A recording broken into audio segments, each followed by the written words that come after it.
Todd Gitlin and the team at Sapphire are sponsoring once again. They are the top recruiting firm in Southern California, but I swear they are worth getting to know even before you have hiring needs. They'll help you think through your hiring plans, and they have so much perspective to share on the LA startup ecosystem. Todd seriously knows everyone and everything, so worth getting to know him if you don't already.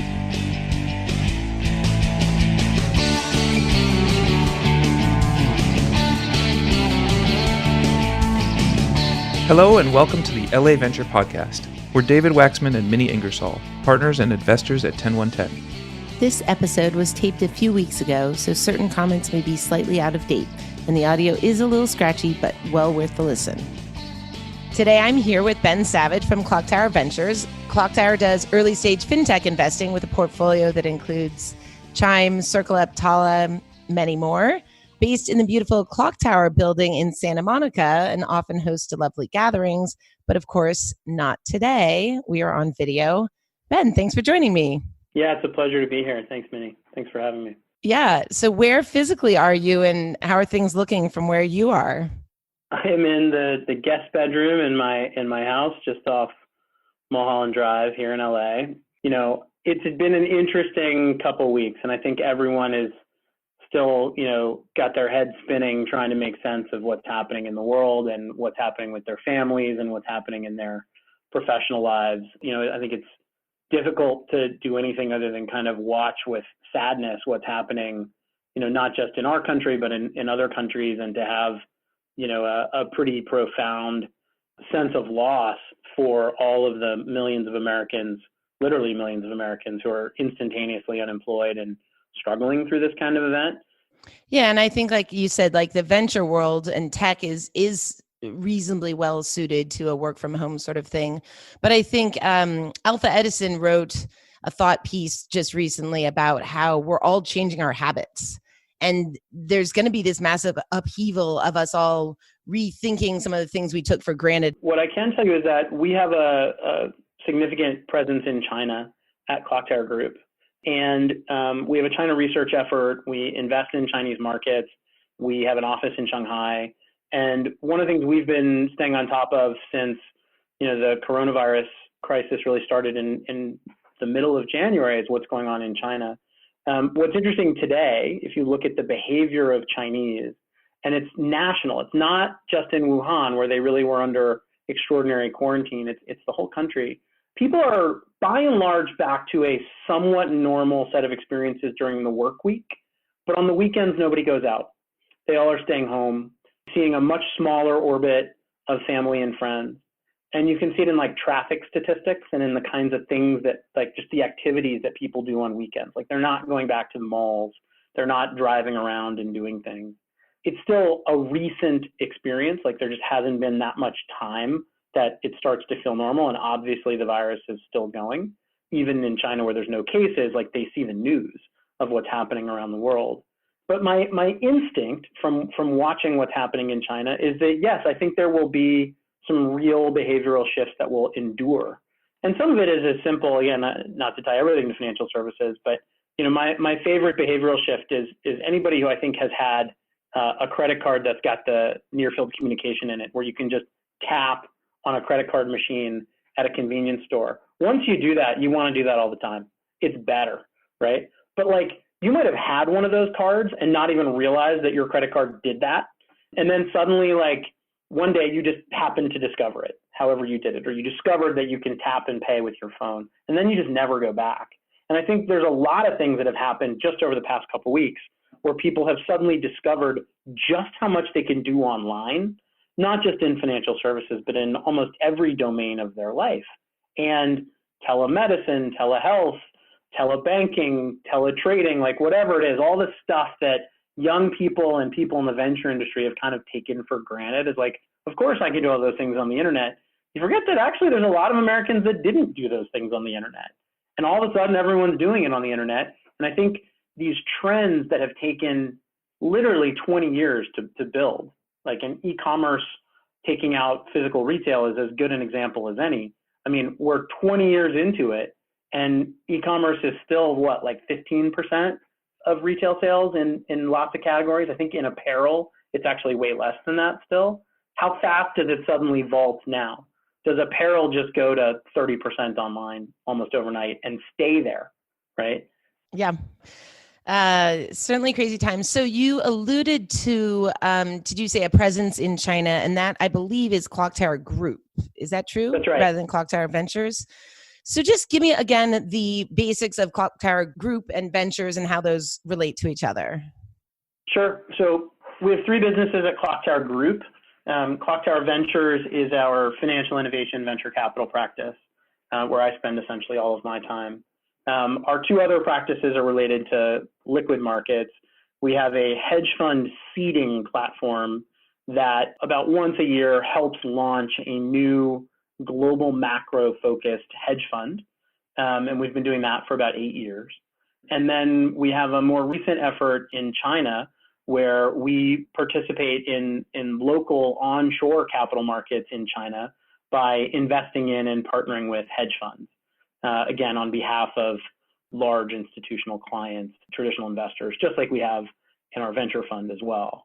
And the thing that sort of stitches these three seemingly disparate businesses together is really, I think, a couple things that we would characterize ourselves as being differentially good at. One of them is taking a global macroeconomic point of view. All three of these businesses, we think about what we're doing through kind of a macro perspective. The second thing is we think we're a little bit better than the average bear at building communities and leveraging the power of relationships for insight, for access to opportunities, for ideas, and ultimately for sort of mutual benefit. And then I think the third thing that we would characterize ourselves as maybe being a little bit more focused on is the evaluation and assessment of human capital. And so this dovetails very much with the relationship idea. It makes sense that if we're very focused on building relationships that matter, we are also, we think, a little more intentional about the assessment and selection of human capital. But those two things work with this idea of being a macro thinker and investor that kind of unites our three platforms. I could ask about all of those. It's interesting. But just sticking on that evaluation of humans, you said you're more intentional. I mean, I would say that I also am in the business of evaluating humans, but do you have certain frameworks? You know, I think they range from having a philosophy and an approach to, like, I think you sort of have to start with what are kind of your first principles about how you think the world works as an investor. And so for us, they range from having some conviction around what we think the characteristics of, you know, great seed stage entrepreneurs and founders look like. And it's not, by the way, monotonic. It's like, it's almost, you can imagine clusters and profiles that we talk about. And we talk about them both in terms of attributes, but also in terms of skills and in terms of values. And we've mapped what that looks like. And we've mapped some of those clusters. And then we have heuristics that we look for in founders where we might, you know, say, like, I'll give you an interesting one. We actually really like backing as seed stage founders, former venture capital associates. And why do we like that? A couple of reasons. One, you know, generally being a VC associate, kind of a tough job to get. So there's sort of some quality that kicks in just as if you treated that as a filter. Two, the experience of being a mid-level or junior person in a venture fund, you just see a ton of companies.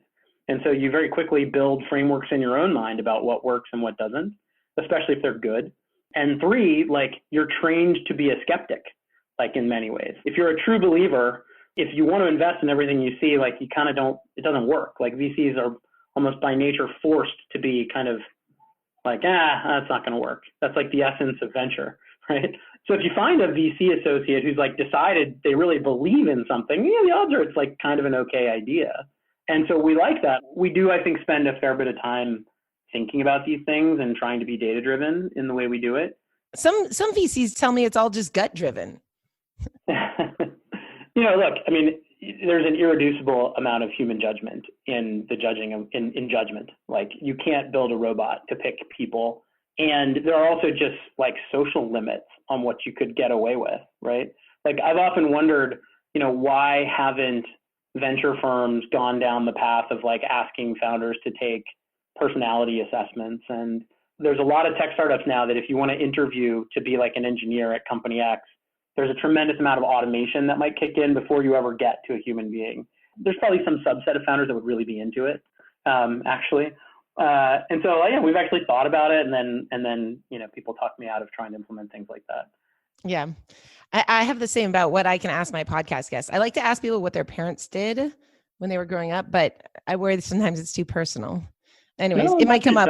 Yeah, well, it'll come up in my personal questions for Ben Savage at the end of this.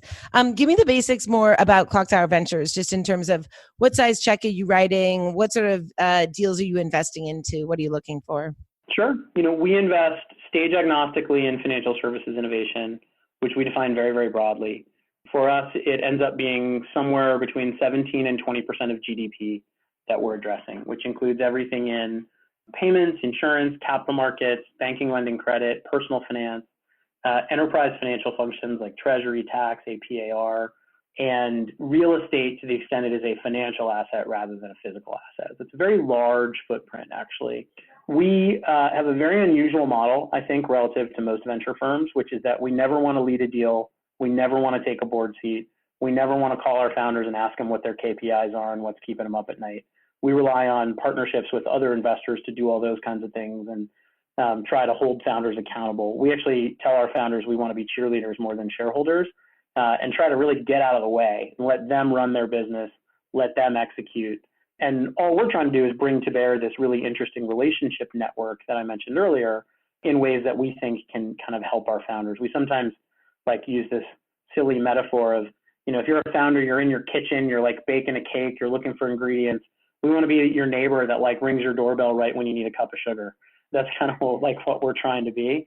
And so what that means is we write, relatively small checks relative to round sizes. At the seed stage, we invest $250,000, and then it flexes up to something like $2.5 million in a Series B or C, which tends to be somewhere between 10 and 15% of a fundraise of any given round. Is that doesn't always work, but that's roughly how it works out. Since we started doing this 5.5 years ago, we've been privileged to invest in 71 fantastic companies, backing great entrepreneurs on their journeys, and so far so good.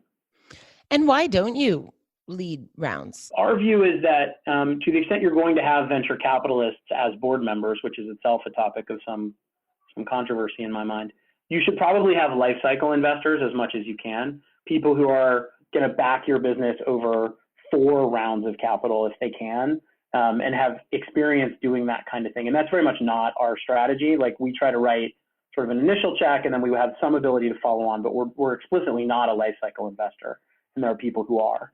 The slightly longer answer, without getting too deep into it, is that I would say to a first approximation, number one, it's really hard for a board member to add that much value in the first place to startups.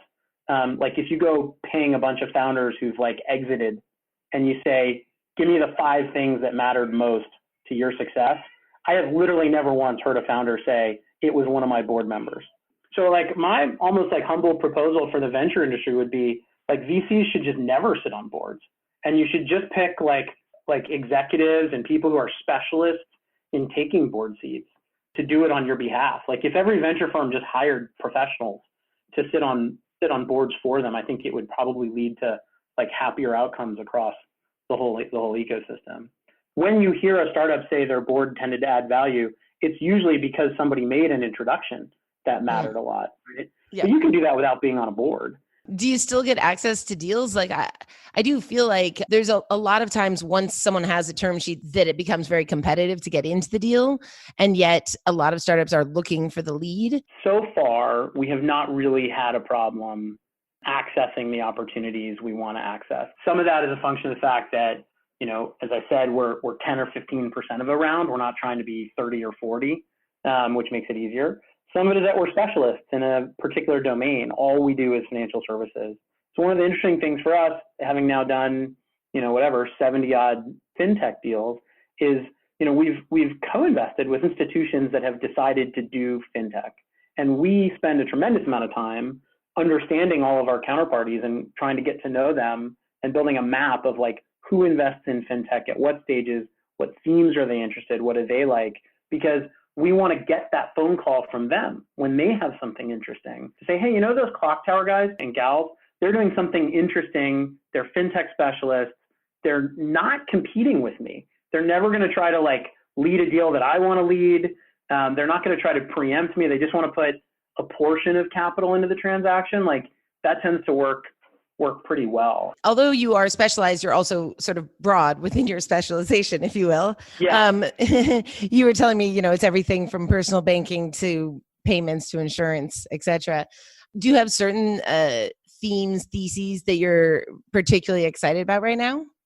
We want to be able to give our full attention and our full mind share to any given entrepreneur who's talking to us about their business and their thesis about the corner of financial services that they're going after. And so we want to be unbiased in that way. And having said that, I mean, there are clearly some big trends and big ideas in financial services that, we think are really interesting. And we're far from the only people to think this, but one big idea we spend a lot of time talking about with our investors is the kind of digitalization of assets, not in the sense of cryptocurrency and digital assets, but the digitalization really of securitization, of saying there are risks that people trade. That is the essence of capital markets, is a risk transfer of some sort. And what technology lets us do is trade progressively smaller and smaller units of risk at more efficient scale. And so whether that is the sort of, I think, clearest example of this is like Airbnb, because everybody knows how Airbnb works. Airbnb at some fundamental level says, you own a house. I'm going to let you transact in a portion of that house. I'm going to take your guest bedroom that I'm sitting in right now and turn that into a tradable asset. You can take your guest bedroom, you can list it on this platform, and you can rent it out in some sense. So most people don't think of that as like taking something and making it tradable, but that's functionally what's happened. This kind of idea, I think, is going to happen progressively more and more over the next decade, because technology allows us to sort of look at the world in higher resolution from a point of view of securitizing assets that can trade. And you see it with something like StockX, which, we're not investors in, but I think is like an unbelievable idea, where they have IPOs for sneakers, right? As a collectible that trades. And there's a bunch of businesses that are doing this. Like, we actually don't really have that many investments that kind of work along this thematic. I think we're still very early in it. But I think this is a pretty profound change in the way markets are going to function over the next 100 years. And we're very, very early in that. So that's one area of financial services that we're pretty excited about. It dovetails with what I would characterize as a second big horizontal theme that works across almost all the things we look at, which is the power of data to help us price risk better. So if one thing technology does is it sort of surfaces, it exposes and makes legible to investors a set of transactable risks that previously were invisible, whether it's your sneaker collection or your guest bedroom, or what AngelList does, right? It's tech startups. The other thing technology does is that it lets us price those risks in a much better and more effective way than we ever would have been able to do before. And so, over the past, call it 40 years, there's been a tremendous amount of technology deployed to help people price public stocks, publicly traded stocks. Tremendous amount of data, tremendous amount of algorithms, like an enormous investment. But all of that data that has been created and all of those tools are now very quickly being applied to a whole host of other risks, whether it's a credit risk, whether it's an insurance risk, whether it's a fraud risk of a transaction. All of these kinds of opportunities and ideas are being deployed through data and through technology to help us more accurately know the value of something. You can actually group people together more finely, if you will. That's the essence of insurance, right? And so the more tightly you can figure that out, the better off you can be. And auto insurance is actually one of the areas where data is going to make it way easier to price the actual risk of you getting into an accident, because there are so many things that you can learn when you have good data. Like, it turns out, if your commuting path takes you through certain intersections, you're just much riskier, even if you're an identical driver to somebody else. It has nothing to do with you. It has to do with like where you go that makes you a different risk. And by the way, if you know that, in theory, you could charge differentially for that.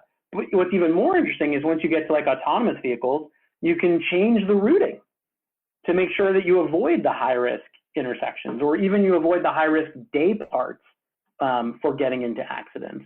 And you actually take on the ability through technology to change the actual underlying risk, which further changes the pricing of it. And in our view, that seems like only good over the long run for consumers. Ultimately, it is good for the consumer as long as we don't end up in sort of scary data situations. I mean, interestingly enough, we have a portfolio company that is a lender, and they have a tremendous amount of data that they're able to get. And they get it legally in the US, and they get it with your consent, and it's all good.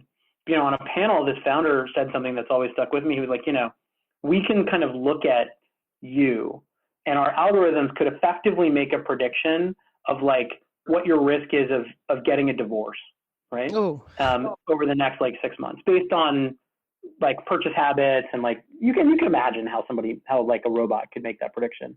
He's like, we don't do it because we would be legally prohibited from using that information in the US.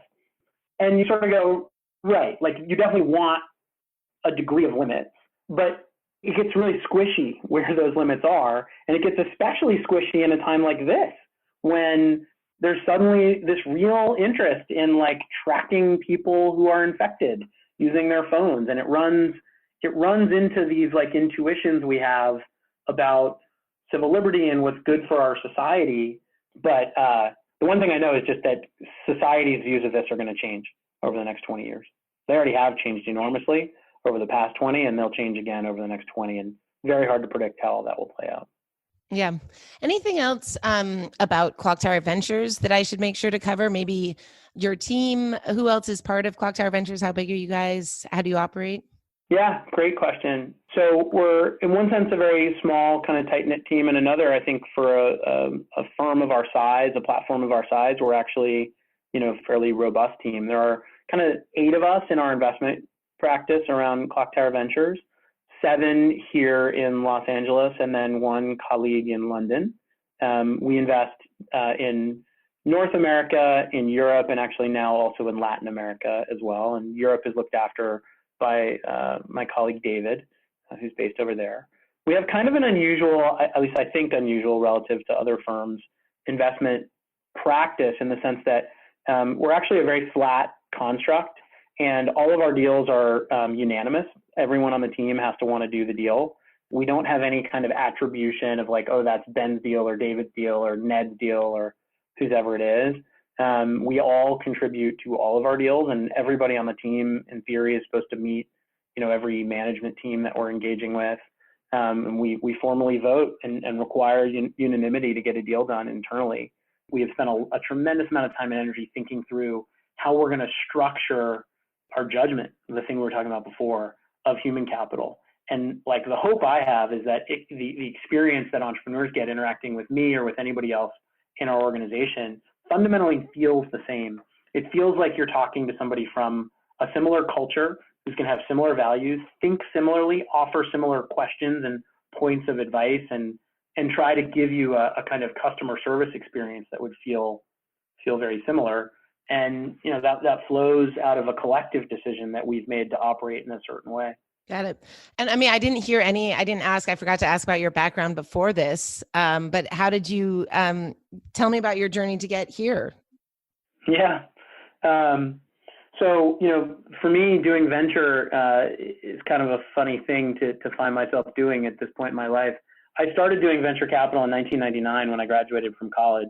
I joined an investment bank called Wasserstein Perella, and ended up actually in the venture capital group in the firm's merchant bank. And the inmates were truly running the asylum in those days. And I spent the first, 6 years of my career doing venture investing, and then decided, hey, if I'm going to go be a venture investor, I should go learn what at the time I thought was like the secret handshake in the industry. So I went to business school at Stanford to get ready to go build a career in venture. But when I got to business school, I sort of started thinking more broadly about being an investor, and decided to look at liquid markets, and shifted to focusing on that. Joined a large systematic hedge fund on the back end of business school called Bridgewater Associates that in 2007 nobody had heard of, and lots of people have heard of today, 13 years later. Had a tremendous couple years there through the teeth of the financial crisis. really learned a ton about culture for one thing, but also how to invest systematically and how to be more of a macro thinker. And then started a company after Bridgewater that raised venture money from great firms and continues to thrive. My former partner runs that thing now, and then moved to LA for personal reasons in I guess 2013 it is, or maybe it's 2012. I lose track. My wife is in the entertainment business, and it made sense for us to be here. And met my partner Steve Drobny, who had the seeds of the business that has now become Clocktower Group, and with our other partners, started launching investment management businesses. Fast forward to today, here we are. Got it. Great. And I guess because I brought it up at the beginning, I'm going to circle back and maybe close by asking you, so where did you grow up? What did your folks do? Did it influence you? Yeah.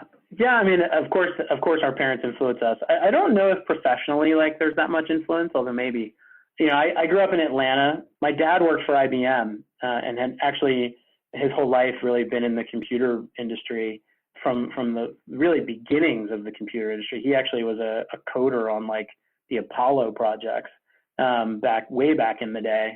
My mom had started her career in the fashion industry. I grew up, I would say, in a very solidly kind of middle class upbringing in suburban Atlanta, which led to some sort of interesting, eye-opening experiences when I went away to college and met people from very different backgrounds. But I had an awesome upbringing in the sense that I went to a very big public high school with a real degree of socioeconomic and racial diversity. And so, it's actually one of the things we try to look for when we're building our team, is we look for people who, by who they are, kind of are a somewhat heterogeneous team. We like having sort of oddballs and misfits if we can help. I love that. And I love that you're in LA now, and what Clocktower Ventures is doing is great. And it's great to be sort of joining as part of this ecosystem. And as you started by saying, feel really lucky to be in LA at this crazy time. So anyways, Ben, I'm going to wrap up by just saying thank you so much for coming on the show. Yeah, it's our pleasure. I mean, thanks so much for putting this together. We are huge believers in the LA ecosystem. We tell everybody we can, there's no better place in the country right now to start a company than Los Angeles. This week, I am promoting an event. It's a 1-hour Zoom with 30 great speakers, VCs, founders, and others in the Pasadena innovation community. It's a great lineup. Even if you don't live in Pasadena, search for Pasadena Innovation on Eventbrite. It's May 22nd, also in the show notes.